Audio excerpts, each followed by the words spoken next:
Hi, my name is Janina Hara. I'm the legal assistant of Scott McBarish. This is Scott McBarish, and we work for the Immigration Law Office of Los Angeles. We're here to speak about deferred action and what deferred action is, how to qualify, what benefits you'll receive, it may be a path to citizenship, and what to do next. So, Mr. McBarish, can you please tell us what is deferred action? Deferred action is a new policy by President Obama. It's not the same as a change of the law, and that's an important distinction. The reason why that's important is it'll be very easy for it to be overturned if President Obama is not reelected in November, meaning people need to act very quickly on this. Basically, deferred action is a reprieve, a 2-year period where you will not be deported, you shouldn't be detained or arrested, and you'll be able to work legally in the United States and live here mostly normally, as if you had papers otherwise. Okay, great. And what is the age limit or age requirement? The age requirement is 31 and over do not qualify. So if you were 31 as of June 15th of 2012, you do not qualify, unfortunately. That's just something that can't be changed or gotten around.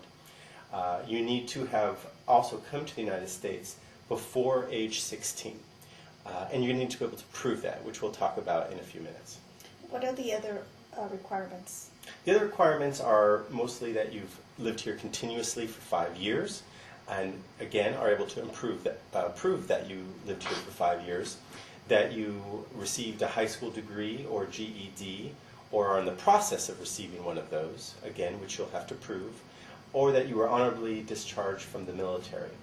The 5-year continuous rule has not yet been defined. Perhaps you left for a few months. We don't know right now whether or not that will render you ineligible, but you will have to prove the 5 years of living here continuously. Plus you'll also have to show that you haven't committed any crimes. And if you have committed crimes, then you're going to need to talk to us about whether or not those crimes make you ineligible, and if they do, whether or not we can dismiss those crimes, get them expunged, go to criminal court, and somehow reduce them or eliminate them so you can be eligible. And what are the benefits of deferred action? The benefits are you're going to live here without concern for 2 years. You're not going to be afraid of being picked up by the Immigration and Customs Enforcement Agency anymore. You're going to be able to work here for 2 years. You're going to be able to get your Social Security number, a driver's license. You'll be able to study.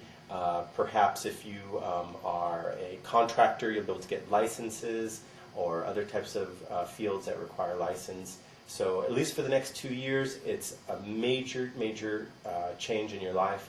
And we're hoping if President Obama is re-elected, that we'll be able to get this renewed or perhaps even converted one day into something more than just deferred action.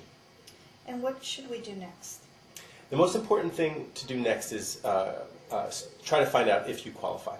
You can go to our website at immigrationhelpla.com. That's immigrationhelpla.com.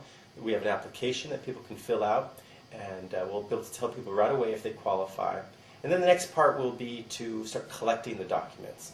It really is your burden to prove that you are under the age of 31. It's your burden to prove you've been here for 5 years. It's your burden to prove you were brought here by age 16. That's not going to be easy for a lot of people. If you're already 30 years of age, it might be hard to prove you've been here for 15 years or were brought here when you were under 16. We're going to help you do that. We'll help guide you with that. And you want to do that now because there's going to be potentially hundreds of thousands of people applying in the next few months. You don't want to be at the end of that list. You want your application up there right away. And we anticipate we'll be able to start applying for people in mid-August of 2012. And what do you mean by path to citizenship? For a small group of people, this actually can be a path to citizenship. For those who are under 18 and go get deferred action, if they go straight to college, and they study something perhaps in the science, technology, engineering, mathematics, or other field that leads to a professional, specialized type of occupation, those individuals would be eligible for something called an H-1B visa. after they graduate. H-1B visa is for specialty occupations. It's for kind of professional fields.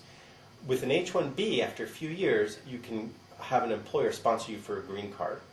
5 years after that, you can apply for citizenship. So for that group of people, this is a path to citizenship. However, if you're over 18 and a half, by the time you get your deferred action, you would not be eligible for that route. Okay. Well, thank you so much, Mr. McParish. We appreciate it. You're welcome. We look forward to meeting you. Thank you.